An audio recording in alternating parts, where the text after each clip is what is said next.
Khotbah Paskah kedua hari ke-111, 21 April tahun 2025, Kitab Mazmur pasal 118 ayat 13 sampai 18, perikop beritakan perbuatan Tuhan.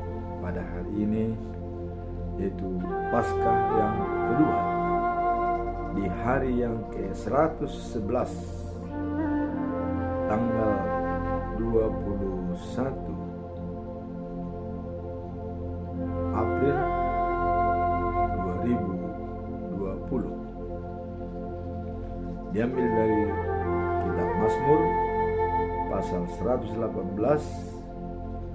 ayat 13 sampai 18 dengan perikop beritakan perbuatan Tuhan.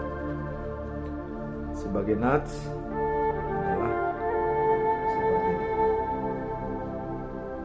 Aku tolak dengan hebat sampai jatuh, tetapi Tuhan menolong aku. Tuhan itu kekuatanku dan mazmurku. Ia telah menjadi keselamatanku. Suara sorak-sorai dan kemenangan di kemah orang-orang benar. Tangan kanan Tuhan berkuasa meninggikan. Tangan kanan Tuhan melakukan keperkasaan. Tangan kanan Tuhan berkuasa meninggikan.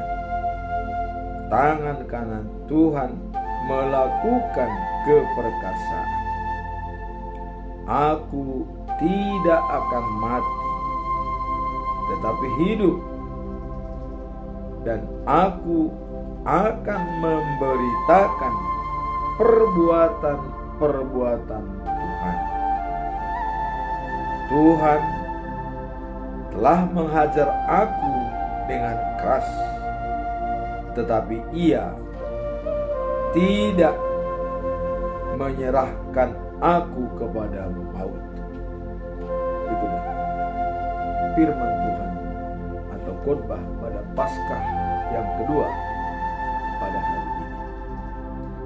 Sebelum kita masuk dalam perikop hari ini, kita tetap mencoba melihat apa topik selama bulan April tahun 2025. Topik adalah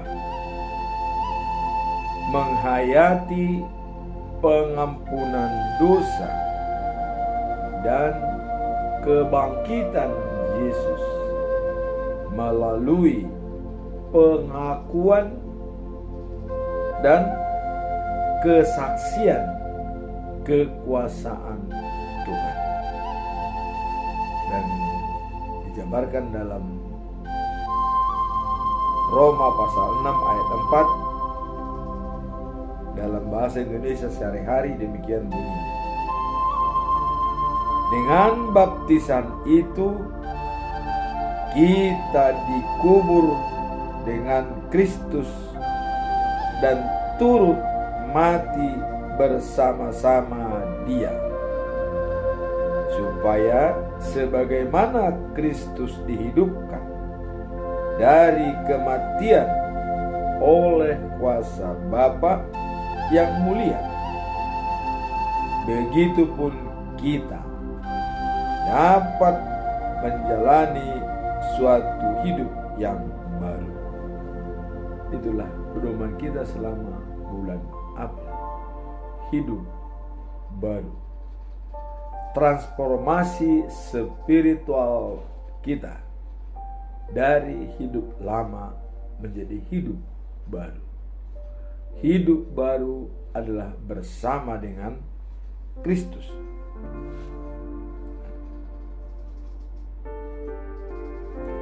Jadi apa yang mau kita capai kalau kita dalam baptisan kudus, dengan baptisan kudus itu kita menjadi satu dengan Tuhan, mati dan bangkit, hidup baru, ya, dan pembaharuan budi menjadi sempurna. Itulah arti daripada kita dibaptis dengan nama Allah Bapa, dengan nama Tuhan Yesus Kristus, dan dengan nama Roh Kudus. Ini adalah merupakan pengakuan bahwa kita sama dengan Tuhan. Allah sebagai sumber kehidupan, kita dibaptis dengan nama Allah. Kemudian Yesus Kristus, juru selamat dunia dan juru damai, membawa perdamaian antara manusia dengan Allah. Jadi dengan kedatangan Yesus Kristus, Allah dan manusia ini sudah berdamai. Tidak ada lagi masalah. Namun demikian, pada waktu Yesus naik ke sorga, ya, dan duduk di sebelah kanan Allah Bapa, Yesus berjanji akan diturunkan Roh Kudus untuk menemani Anda sebagai penolong, pembimbing, dan penghibur. Dan contoh yang konkret pada waktu murid-murid Yesus berkumpul di Yerusalem bersama dengan ibunya Yesus, dan lengkap murid-murid Tuhan Yesus 12 orang minus Iskariot karena sudah digantikan oleh Matias. Hari yang ke-50 turun Roh Kudus dari surga seperti bunga-bunga api yang berada di atas daripada murid-murid Yesus. Dan mereka mengeluarkan bahasa-bahasa yang bermacam-macam, tidak diketahui oleh manusia. Tapi mereka saling mengerti bahasa yang diturunkan. Itulah.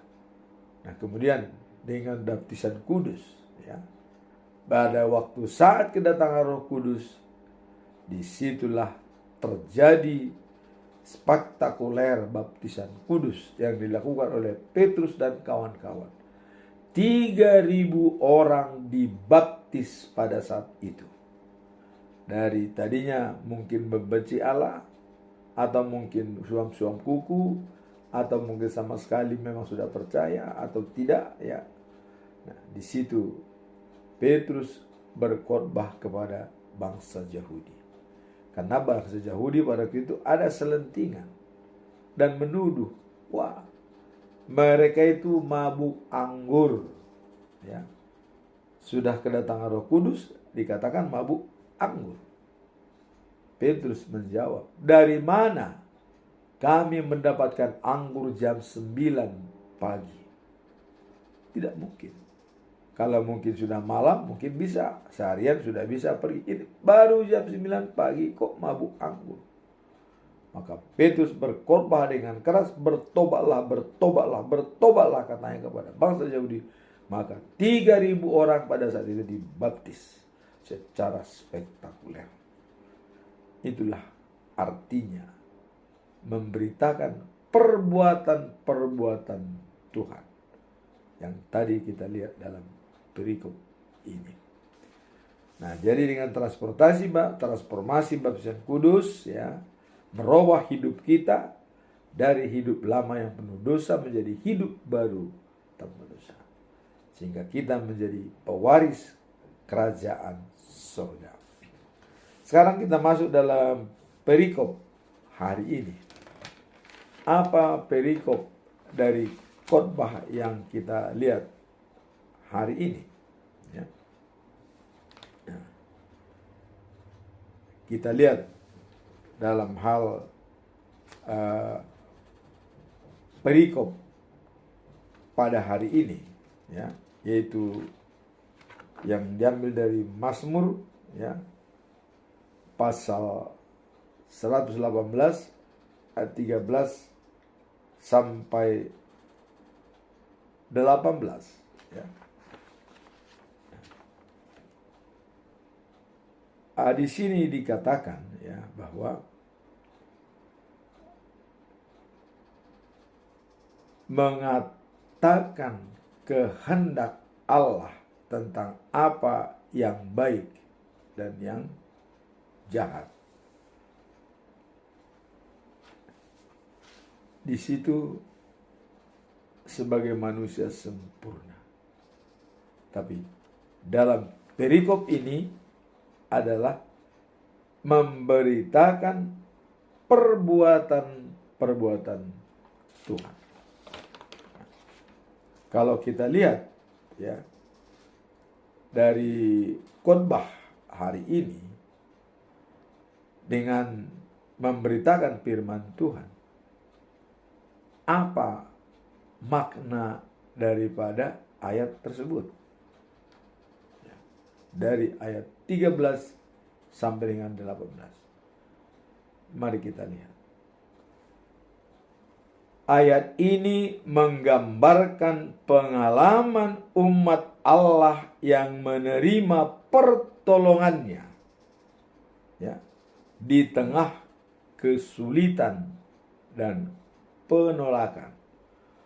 Jadi pada saat ada kesulitan dan penolakan dari umat Tuhan, dari masyarakat Yahudi, ya, di sini ada pengalaman daripada hamba Tuhan, ya. Pengalaman apa yang dilihat di sini?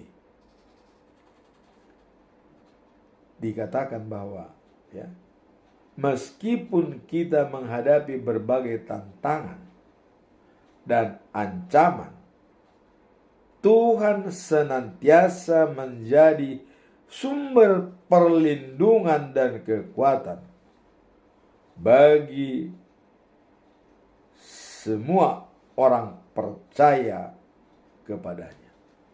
Jadi dalam situasi sulit, ya, berdasarkan pengalaman daripada pemazmur, bahwa senantiasa Tuhan hadir membantu kita apapun yang kita hadapi. Seperti tertulis dalam Mazmur 46 ayat 2, ya, yang dikatakan bahwa tidak takut. Biarpun bumi bergoyang dan gunung-gunung tenggelam dalam laut, tidak takut, karena kita mengandalkan Tuhan. Jadi dengan mengandalkan Tuhan, kita tidak pernah takut dalam memberitakan perbuatan-perbuatan Tuhan kepada umat lainnya. Itulah makna daripada ayat ini, ya. Karena kita mengandalkan Tuhan, sehingga apapun tantangan yang kita hadapi, kita tidak takut. Biarpun bumi bergoyang, gunung-gunung tenggelam, kita tidak pernah worry, khawatir, tidak. Karena Tuhan bersama kita. Kemudian apa pesan moral dari perikop ini? Ya, apa pesan moralnya yang perlu kita ingat sebagai inti? Kalau maknanya tadi dengan mengandalkan Tuhan, ya, dan tetap kita memberitakan firman Tuhan, karena Tuhan senantiasa hadir di tengah-tengah kita, ya. Jadi walaupun katanya apa tantangan yang besar, bahkan bumi bergoyang pun, gunung-gunung tenggelam, kita tidak takut kalau kita selalu mengandalkan Tuhan. Pesan moralnya adalah pentingnya bersandar pada Tuhan dalam segala situasi, ya, karena Dia adalah sumber kekuatan dan harapan yang tak pernah putus. Jadi tidak pernah putus. Kalau Allah itu adalah sumber kekuatan bagi kita, tidak pernah putus, selalu nyambung. Kalau pernah putus, ya kita tidak sehat. Coba, kita kesehatan tubuh kita bisa dijamin, berarti nyambung, selalu nyambung dengan Tuhan Allah. Ya. Jadi tidak pernah putus hubungan kita dengan Tuhan. Jadi dikatakan tadi sini adalah pentingnya bersandar pada Tuhan dalam segala situasi karena Dia adalah sumber kekuatan dan harapan yang tak pernah putus. Nah, kalau pengalaman-pengalaman kita lihat bahwa Tuhan tidak pernah meninggalkan umatnya, coba kita lihat. 40 tahun bangsa Israel dilindungi oleh Tuhan dari Mesir sampai ke tanah Kanaan. Malam hari pun mereka berjalan, siang hari pun mereka berjalan, karena Allah menuntun mereka. Pada saat siang hari panas terik matahari, tiang awan, ya, datang menutupi mereka, melindungi mereka. Berjalan dalam kegelapan di malam hari, tiang api turun dari Allah, sehingga tiang api itu berjalan menuntun mereka sebagai suluh atau sebagai lampu mereka. Jadi mereka walaupun malam tetap berjalan.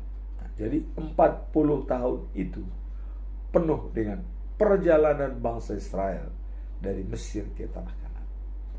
Dan itulah perbuatan-perbuatan Tuhan yang bisa kita simpulkan dan bisa kita sampaikan kepada orang yang belum mengerti.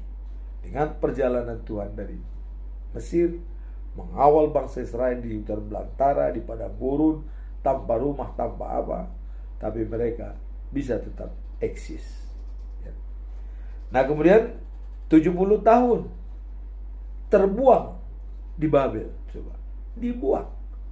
Seumur daripada orang sampai 70 tahun, artinya begitu lahir sampai dia umur 70 tahun di Babilonia. Ya.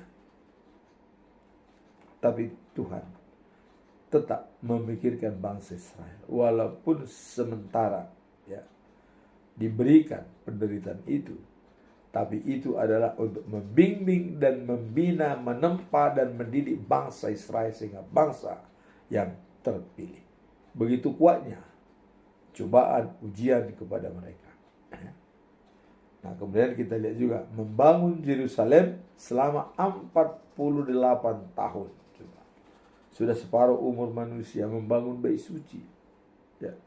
Tapi yang dibangun itu apakah kekal? Tidak. Ya.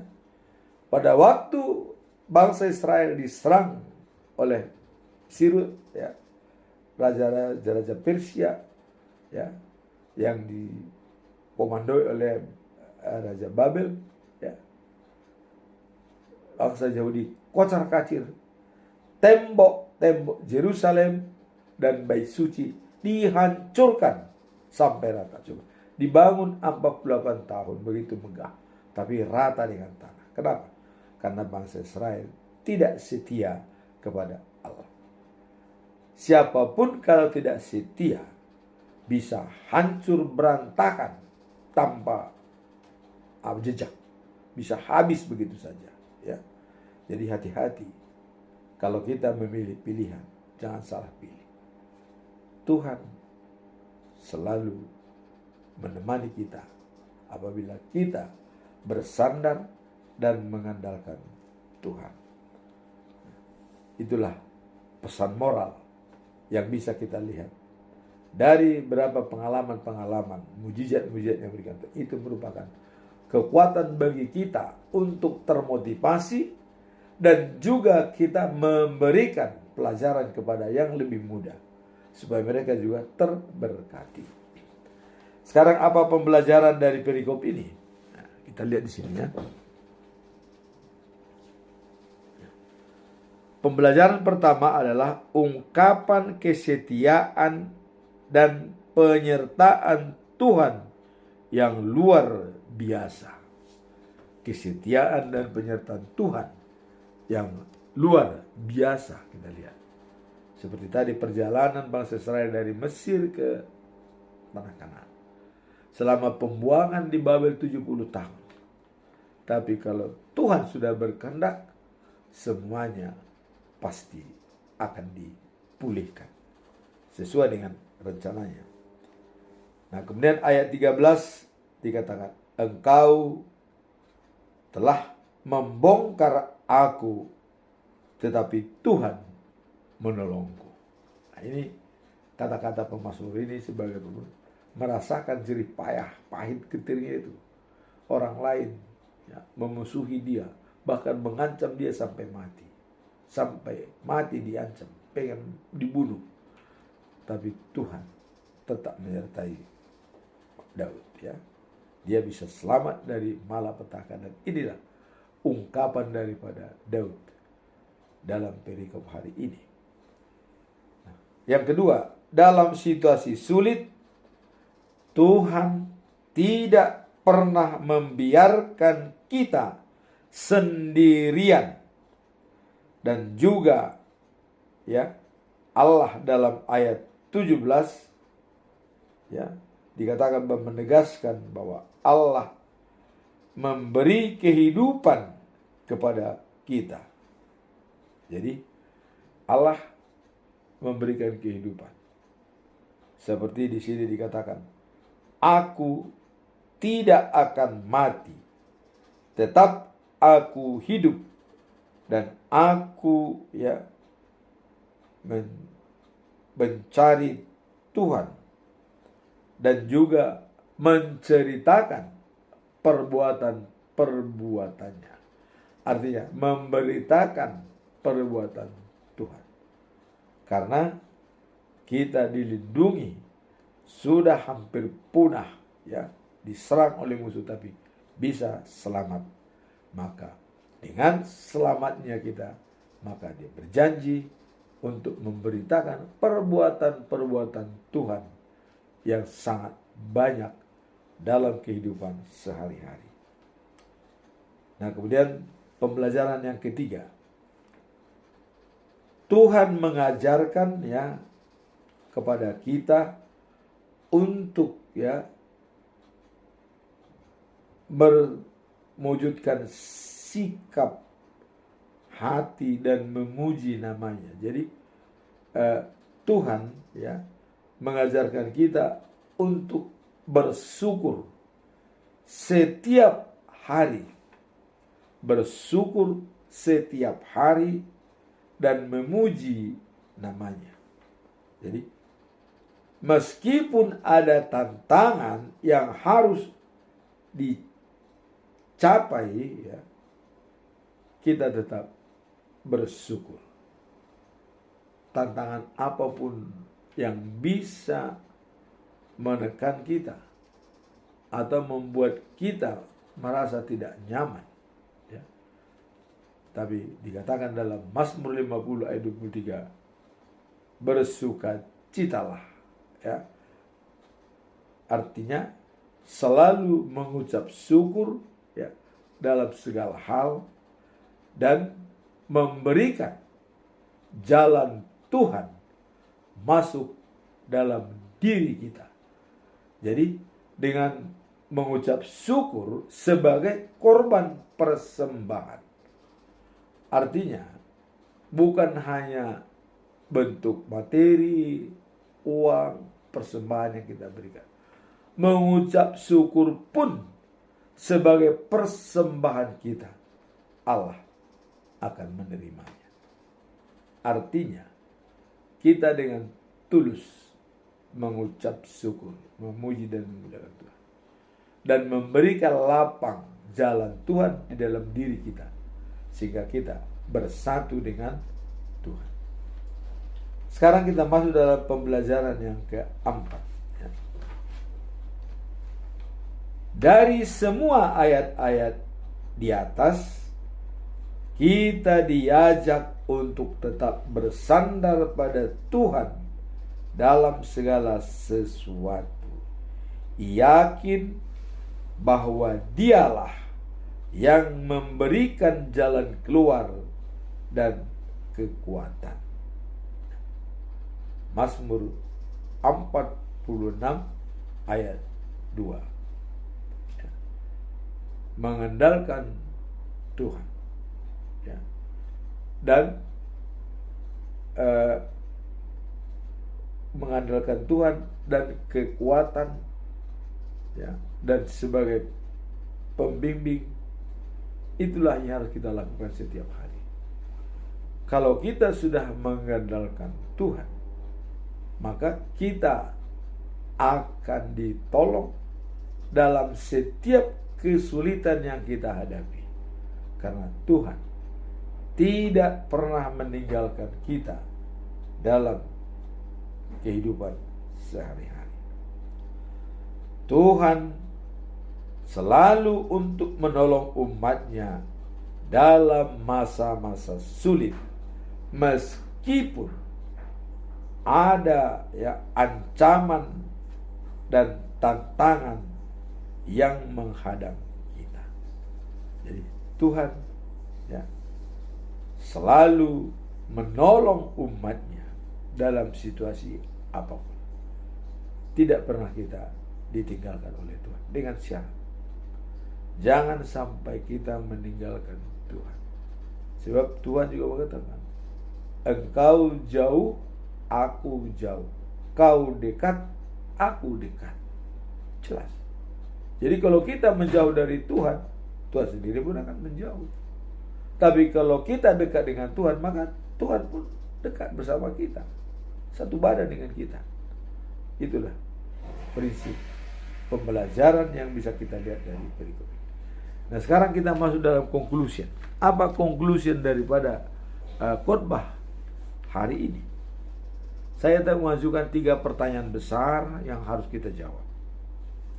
Pertanyaan pertama adalah, bagaimana cara kita mengasihi atau mengenali suara Tuhan? Jadi bagaimana cara kita mengenali suara Tuhan ketika kita menghadapi kesulitan? Jadi kita sudah terpuruk, sudah tidak lagi punya motivasi, sudah hampir putus asa. Apakah kita masih bisa mengenali suara Tuhan? Nah, di sini dikatakan bagaimana caranya mengenali suara Tuhan dalam kesulitan yang kita hadapi. Mari kita lawan. Kita lihat di sini ya. Menghadapi kesulitan dalam hidup adalah hal yang umum terjadi. Artinya itu sudah bukan rahasia umum lagi. Sering terjadi ya. Nah, dan dalam momen tersebut mengenali suara Tuhan menjadi sangat penting bagi setiap orang percaya. Jadi dalam situasi sulit itu sangat penting kita mendengarkan suara Tuhan dalam relung-relung sunyi hidup ini. Kita harus tetap mendengarkan suara Tuhan. Mendengar dan merasakan keteladanan Tuhan dalam diri kita melalui apa? Melalui firman-Nya yang telah dimateraikan kepada kita. Jadi ada firman Tuhan yang sudah dimateraikan kepada kita. Kuncinya, apakah kita mau mengingat dan menjalankan itu, firman yang dimateraikan itu? Kita melihat ada beberapa tahapan firman Tuhan itu dimateraikan kepada kita. Pertama, pada saat kita dibaptis. Itu jelas dimateraikan. Dengan air dibaptiskan kepada kita dalam nama Allah Bapa, dalam nama Yesus Kristus, dalam nama Roh Kudus. Kita dibaptis, telah menjadi satu dengan Allah Bapa, Yesus Kristus dan Roh Kudus. Nah, sekarang kita tadi kata menghadapi kesulitan dalam hidup, ya. Mengenali suara Tuhan sangat penting. Dan ayat-ayat yang perlu pegangan kita, yang dimateraikan kepada kita adalah pada saat kita dibaptis. Dan yang kedua, pada saat kita menjalani sidi atau maka tindakon hamusyam. Ada ayat tertentu yang harus kita hafalkan dan kita materaikan dalam diri kita.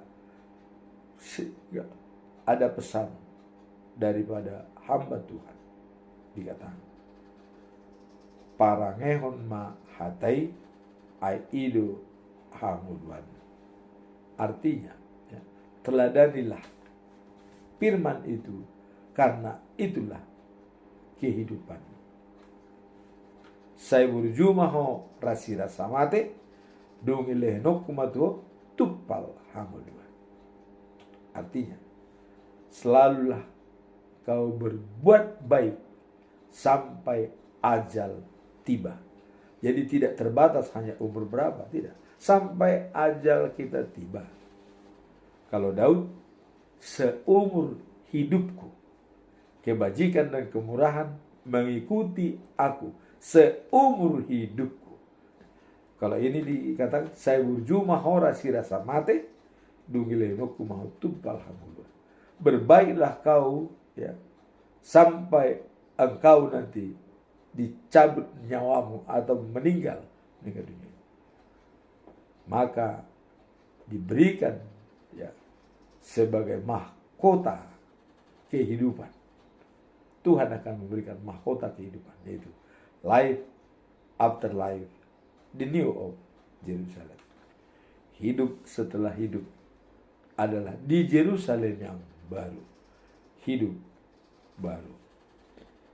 Nah, kemudian dalam Filipi 4 ayat 6 sampai 7, nah ini tetap dikatakan bahwa pada saat kita khawatir, ya, pada saat kita ragu-ragu, berhubunganlah dengan Tuhan.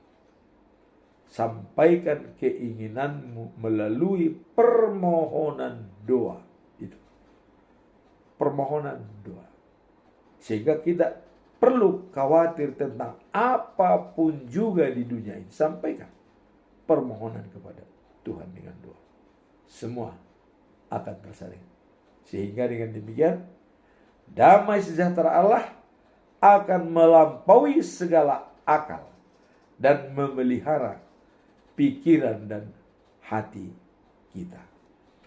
Itulah di dalam Filipi pasal 4 ayat 6 sampai 7. Nah, kemudian dalam Mazmur 46 ayat 1 dikatakan, ya, Allah adalah tempat perlindungan dan kekuatan kita, suatu bantuan yang sangat terbukti dalam kesesakan. Karena Dia adalah perlindungan kita dan juga kekuatan kita, maka, ya, Tuhan selalu bersama kita, memberikan bantuan dalam saat kita kesesakan, mengalami jalan buntu. Tuhan Allah hadir menyelesaikan persoalan yang kita hadapi. Sekarang semua kita punya masalah, tetapi segala masalah itu Tuhan bisa membimbing kita, memberikan pertolongan dan penyelesaian masalah yang kita hadapi. Sekarang kita masuk dalam pertanyaan yang kedua. apa langkah praktis yang dapat diambil untuk lebih mengandalkan Tuhan dalam hidup sehari-hari. Apa langkah praktis yang bisa kita jalankan? Mengandalkan Tuhan dalam hidup sehari-hari adalah suatu panggilan untuk hidup dalam keyakinan dan ketergantungan yang penuh atas penyertaannya. Nah, kemudian apa langkah praktis? Langkah praktis adalah mulailah hari dengan doa dan permohonan kepada Tuhan. Menyerahkan semua rencana dan kegiatan kita kepadanya agar Dia memimpin setiap langkah kita. Jadi dimulai dengan doa. Itulah langkah pertama. Karena dikatakan ora et labora, berdoa sambil bekerja. Bekerja sambil berdoa. Dan kekuatan doa, katanya orang bijak, itu sama dengannya setengah daripada pekerjaan kita bisa terselesaikan apabila kita dahului dengan doa. Begitu hebatnya doa, bisa menyelesaikan setengah pekerjaan kita, bisa terselesaikan. Wow. Ini adalah sangat filosofi. Artinya kalau kita dalam doa, kita tentu selamat dan bisa menyelesaikan semua pekerjaan. Itu maksudnya. Sudah menyerahkan diri dan Tuhan sudah bersatu dengan kita. Nah, kemudian yang kedua, bacalah Alkitab secara rutin. Seperti dalam Mazmur 119 ayat 105 dikatakan, firman-Mu pelita hati bagi kakiku dan terang di jalanku. Jadi pelita bagi kaki kita dan terang di jalan kita. Itulah arti firman Tuhan. Kemudian yang ketiga, menerapkan nilai-nilai Kristen seperti ajaran Martin Luther. Apa nilai-nilai Kristen? Kita tahu karakter Allah adalah kasih. Inilah nilai yang paling utama diberikan oleh Tuhan Allah, kasih. Nah, kemudian cara untuk merencanakan kasih, tentu kita harus punya pandangan dengan 3 pandangan filosofi pengajaran ajaran pokok agama Kristen yang disampaikan oleh Martin Luther. Pertama, kita harus punya paradigma dan pandangan hidup bahwa sola gratia. Apa itu sola gratia? Keselamatan itu adalah anugerah dari Tuhan. Bukan karena kita baik, bukan karena kita berperangai yang baik sehingga kita bisa diselamatkan, bukan. Keselamatan itu adalah anugerah, hadiah dari Tuhan. Nah, bagaimana anugerah ini bisa kita capai? Cara untuk mencapai anugerah supaya kita bisa menerimanya, maka dikatakan sola fide. Kita diselamatkan karena iman. Jadi kalau kita mau menerima anugerah tersebut, tentu didasari pada fondasional prinsipnya adalah iman, percaya. Percaya pada Allah Bapa, percaya pada Yesus, percaya pada Roh Kudus. Nah, sehingga anugerah keselamatan itu akan turun dengan kita. Bagaimana cara kita melihat bahwa sola fide atau iman percaya, kebenaran daripada iman dengan firman Tuhan? Sola Skriptura. Hanya Alkitab. Alkitablah yang menjelaskan semua. Baik keselamatan itu adalah anugerah, ya, dan kita diselamatkan berdasarkan iman. Semua ada tertulis di dalam Alkitab. Yakobus 2 ayat 17 dikatakan, iman tanpa perbuatan adalah mati. Itu bisa kita jabarkan di dalam Alkitab. Itulah nilai-nilai yang perlu kita ambil, ya, pokok-pokok pengajaran agama Kristen yang harus kita jalankan dalam kehidupan kita sehari-hari. Dalam Mazmur 37 ayat 5 dikatakan, ya, serahkanlah jalanmu kepada Tuhan, percayalah kepadanya, dan Ia akan bertindak. Wow, jadi sangat simpel. Percaya dan serahkan pada Tuhan, Tuhan bertindak. Jangan kita mendahului Tuhan. Jangan kita bertindak sendiri. Apapun yang mau kita jalankan, selalu kita percayakan dulu kepada Tuhan dan kita tanyakan. Seperti Daud, waktu dia mau menyerang Amori, dia bertanya kepada Tuhan, apakah bisa saya menyerang mereka? Kalau Tuhan mengatakan lakukan, lakukan. Kalau Tuhan mengatakan tidak, tentu ada syarat.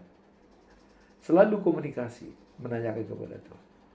Nah, cuman kita, bagaimana kita bertanya kepada Tuhan yang kita tidak bisa bicara dengan Dia. Tapi ingat, tadi dalam Filipi pasal 4 ayat 6 dengan 7, nyatakan keinginanmu dalam doa, permohonanmu dalam doa. Tuhan akan menjawab. Damai sejahtera Allah akan melampaui segala akal dan pikiran kita. Jadi Tuhan bisa memberikan melampaui akal pikiran sehat kita. Bisa. Karena itu adalah hak prerogatif Tuhan. Sekarang kita masuk dalam pertanyaan ketiga, ya, yaitu mengapa penting untuk berbagi kesaksian tentang perbuatan-perbuatan Tuhan dalam hidup kita. Apa pentingnya sih berbagi perbuatan-perbuatan Tuhan, menceritakan perbuatan Tuhan?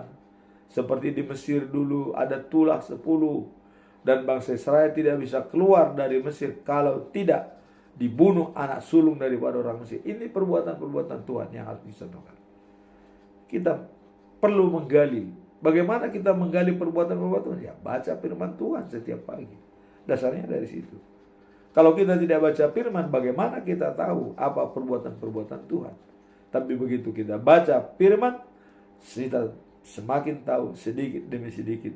Minimum setiap hari ada hal baru, perbuatan-perbuatan Tuhan yang bisa kita simpulkan. Ya. Itulah pentingnya kita baca firman Tuhan. Nah, kemudian perbuatan apa yang mau kita ceritakan kepada orang?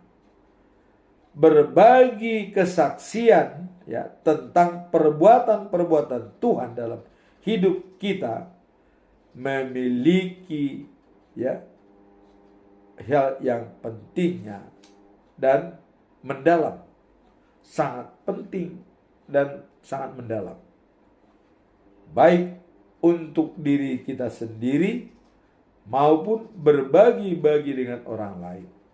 Jadi perbuatan-perbuatan Tuhan itu apabila kita renungkan satu persatu sangat-sangat baik untuk diri kita sendiri dan juga sangat baik untuk kita sampaikan kepada orang lain. Ya.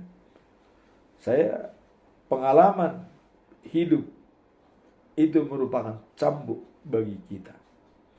Saya bisa menyampaikan pengalaman. Saya datang ke Jawa dengan modal tamatan SMP, ya. Artinya sangat mudah merantau. Tapi bisa sampai umur 70 tahun sekarang ini. Ya. Walaupun kita dengan susah payah bisa mengambil sama dengan orang-orang, misalnya sampai Strata 1, ya. Itu adalah penyertaan Tuhan dan kesaksian itulah yang bisa kita sampaikan kepada anak-anak muda untuk memberikan motivasi dalam hidup mereka, sehingga tidak akan pernah layu ya apa yang kita sampaikan itu selalu terngiang di dalam diri mereka. Kita sampaikan kepada generasi muda. Itulah, berbagi pengalaman itu sangat baik ya, yang harus kita sampaikan kepada semua orang. Nah, dalam Mazmur 107 ayat 2 dikatakan, ya, katakanlah itu berulang-ulang ya, hai kamu yang sudah diselamatkan dari kesusahan, ya, betapa berharganya mengungkapkan apa yang telah dilakukan Tuhan pada kita. Jadi dengan pengalaman hidup, terutama kita yang sudah berusia 70 tahun ke atas, sudah banyak pengalaman hidup yang kita lalami. Itulah yang kita sampaikan kepada generasi muda. Ada pengalaman hidup yang kita sampaikan.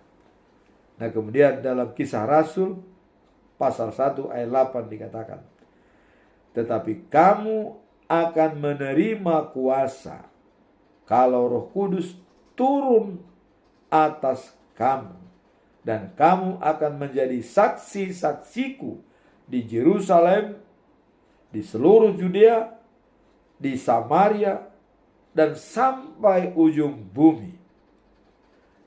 Apa yang ditekankan dalam hal ini? Hal ini menekankan ya panggilan sebagai saksi Kristus, ya, memberitakan apa yang telah dilakukan dan kita lakukan ya bersama dengan Tuhan dan yang kita alami sendiri. Itu merupakan pedoman kita. Maka ada istilah dikatakan bahwa pengalaman adalah guru yang paling baik. Pengalaman-pengalaman kita, semua perbuatan-perbuatan Tuhan kita sampaikan kepada generasi muda. Itulah arti daripada pentingnya kita berbagi kesaksian tentang perbuatan-perbuatan Tuhan. Ada satu syarat.